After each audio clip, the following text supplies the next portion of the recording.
بچه ها سلام، شبتون بخیر. غدد تناسلی رو امشب میخوایم زیر ذره‌بین ببریم و اطلاعاتی رو باهاتون به اشتراک بگذارم.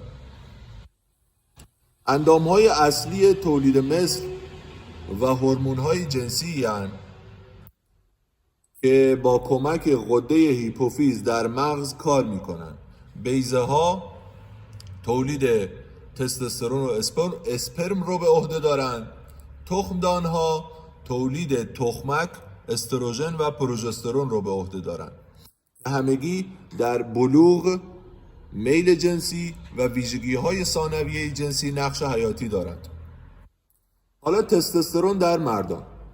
تستوسترون باعث صفات مردانه، میل جنسی و اسپرم سازی میشه که غده هیپوفیز هورمون LH رو ترشح میکنه و به بیضه ها فرمان میده برای تولید اسپرم و هورمون تستوسترون.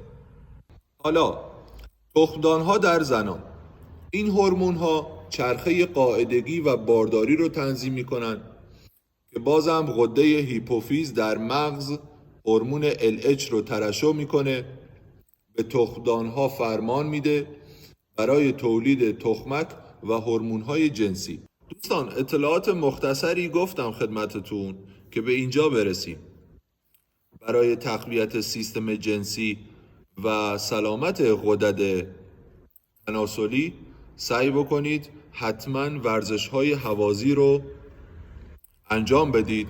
برای بهبود گردش خون و تمرینات تقویتی کف لگن رو نیز انجام بدید. تمرکز داشته باشید و به شدت هم از تبلیغاتی که در راستای افزایش سایز آلت هست رو نیز دوری بکنید که علمی نیستن. ممنونم از همراهیتون. تا شبی دیگر و اطلاعاتی دیگر، خدا نگهدار.